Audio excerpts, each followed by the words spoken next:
Pozdravljeni. V naslednjem videu vam bom prikazal delanje z izdelavo lastnih formul v kalkulusu in pa kako se dela z vrtilnimi tabelami.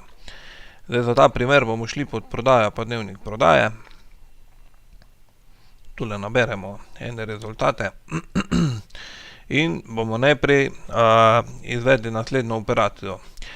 Namreč tule vidimo prodajno vrednost posameznih dokumentov. Zdaj bi vam radi izračunali, v primeru, da na primer delamo z potniki, in bi radi izračunali, koliko bi potem na posameznega potnika, ki je na primer plačan od prodajne vrednosti 2% provizije, koliko bi tole lahko nastavili. Najlažja pot je, da kliknemo gor na tole kolono za stolpci in izberemo dodaj stolpec formulo. Odprlo se nam bo takšno okence. Tule noter bomo napisali provizija, to je najprej naziv stolpca. Potem moramo nastaviti formulo. Najlažje je, da izberete kar tule, ko so tele 3 pikice. In imate potem možnost vseh pol, in bomo rekli tule prodajna vrednost. Ko se vam pokaže, lahko kar dvakrat kliknete gor na njo in se vam bo prepisalo v sam editor. Zdaj naprej pa ne bomo nič komplicirali, ampak bom samo dodal krat 0,02. Pa izberemo v redu. Tip stolpca bomo v tem primeru izbrali vrednost, lahko je tudi tekst ali datum, odvisno s čim delamo. In pa prikaz želim na 2 decimalki.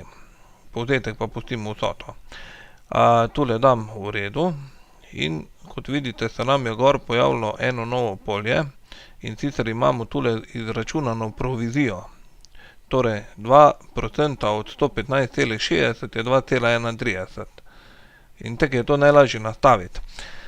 Zdaj, kaj bi vas še tule spomnil? Namreč, ko se enkrat nastavite takšno polje po svoje, ko boste tale pregled zaprli in boste šli nazaj na dnevnik prodaje, tega stolpca ne boste imeli več gor. Zato si jaz ponavadi najprej pogledam, če imam pravilno nastavljeno kar na realnem primeru, potem pa grem pod ali moje nastavitve ali nastavitve na klientu. Pa smo bili tule pod prodaja, dnevnik prodaje, pa imamo kolone prikaza dnevnika prodaje. Zdaj, kot vidite, eno formulo imamo še tule gor. Nas pa zanima naslednje. Tule, ko je prodajna vrednost, bomo kliknili desno miško, dodaj stolpec formulo in naredili isto kot prej. Torej, provizija, formula. Zdaj, da ne bi še enkrat izbirali, lahko bi si jo kar prej skopirali. Smo rekli prodajna vrednost. Dvakrat kliknemo, pa dodamo potem še tekle mora biti. Kliknete v redu, tule izberete tip stolpca vrednost, smo rekli na 2 decimalki, pa povzetek naj bo vsota, neko povprečje ali pa minimum. Date v redu in imate zdaj tule zraven stolpec provizija, to bomo prenesli poleg prodajne vrednosti, shranemo. In če gremo zdaj še enkrat gor na dnevnik prodaje, moramo ga namreč še enkrat odpreti, bomo imeli tule gor že polje provizija zraven. In tek se lahko dodaja marsikaj, saj po večini imamo mi že vse stolpce, tudi tiste, ko nas stranke sprašujejo, imamo že izdelane in so na voljo tule preko tegale gumba na vrhu. Izberete, se vam odpre polje po meri, tule noter imate čuda dodatnih stolpcev, ki si jih lahko vedno ali dodajate ali vzemate na ekran. Zdaj pa kar se tiče pa vrtilnih tabel.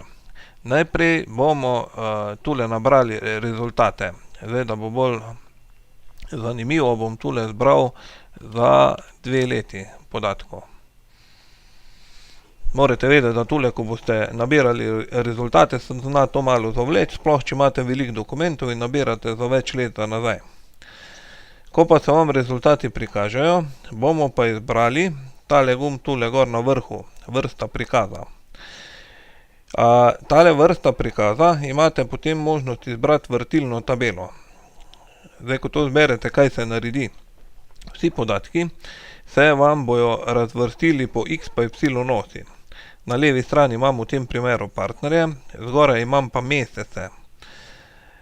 Zdaj, kako bi tole najlažje pregledal, naprimer lahko bi tule, ko je januar, februar, marec, april, ne, jaz zdaj hočem to po letih, ne po mesecih.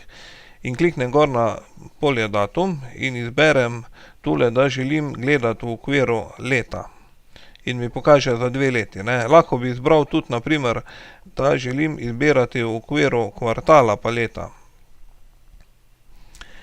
Potem, ko imate ene rezultate nabrane, lahko tule na vrtilnih tabelih si tudi določene rezultate označite in jih potem grafično prikažete. To imate pa tule oblika grafa, naprimer bar, bi mi potem takole prikazalo od spodaj, ne, koliko se je naprimer gibalo. Zdaj prvo vprašanje vaše ponovadi je, koliko pa bi lahko jaz prikazal 2 zaporedni leti, torej, ali pa naprimer 2 kvartala, ali pa 2 meseca, ne, torej, lanski januar pa letošnji januar, koliko sta se razlikovala. Zdaj, za ta primer imam jaz že kar tule gor v mojih pogledih, sem si shranil. Samo očitno nimam pravega tule, ne, ga bomo mogli na novo narediti. Dajmo tule konec. Pa gremo še enkrat dnevnik prodaje pogledati. Smo rekli, tule bomo zbrali, lahko pustimo tudi kar 1.10.22. Samo toliko, da boste videli, za kaj se gre. Potem pa imamo tule polje datum pa leto. Okej, se bomo mogli zbrati za 1.1.2021, da je vse za 2 leti. Da boste videli razliko. In ko se vam rezultati naberejo, smo rekli, spet gremo gor na vrsta prikaza, pa bomo določena polja zamenjali. Vrsta prikaza, vrtilna tabela, se nam odpre tak pregled, kot smo ga prej videli, tale prednastavljen. Zdaj, če želimo tule polja menjati ali pa dodajati še tule mogoče posamezne postavke, da lahko v okviru skladišča naprimer filtriramo ali pa v okviru dokumenta, lahko to naredimo spet preko tega gumba. Pokazal se vam bo seznam polj. In sicer imate najprej filtrirano področje, to je tole, ne, listine, dokumenti, skladišča, poslovna enota. Potem imate področje stolpca, je v tem primeru datum, v našem primeru kaže mesece.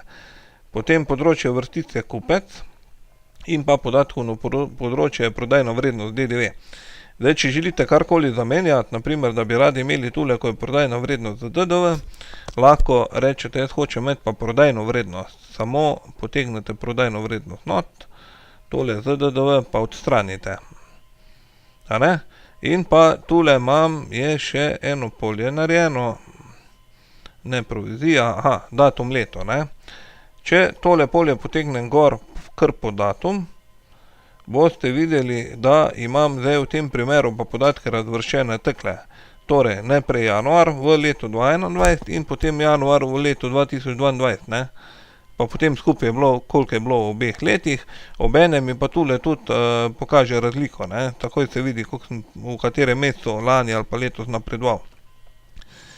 Zdaj, tole, ko sem si sam nastavil, boste videli, je malenkost bolj komplicirano. Jaz vam za nalašč pokazal, da si lahko dejansko isto nastavite tudi pri sebi in samo to polje dodate gor. Gre se pa za to, ne, z vrtilnimi tabelami se da delati čuda stvari. Povedati hočem tudi to, ko si boste enkrat nastavili neki pogled, boste lahko vedno tule pod moji pogledi si to tudi shranili. Vrtilna tabela, pa bomo dali tule mesec, leto, ne, da vemo, za kaj se gre. Pa tole bomo shranili naprimer za vse uporabnike, pa na vseh klientih. Shranimo in ko bi drugič prišli noter na tale pregled, bi samo izbrali pravi pogled, torej takole, ne, dnevnik prodaje. Tule naberemo rezultate, zdaj ne bom nabiral vsega, ker vam hočem samo to pokazati. Gremo gor na moji pogledi, vrtilna tabela, mesec, leto in mi program že pokaže tisto, kar imam nastavljeno. Zdaj seveda, če bi imel tule datumsko več listi nabrani, bi mi pač pokazal tudi za prejšnja obdobja.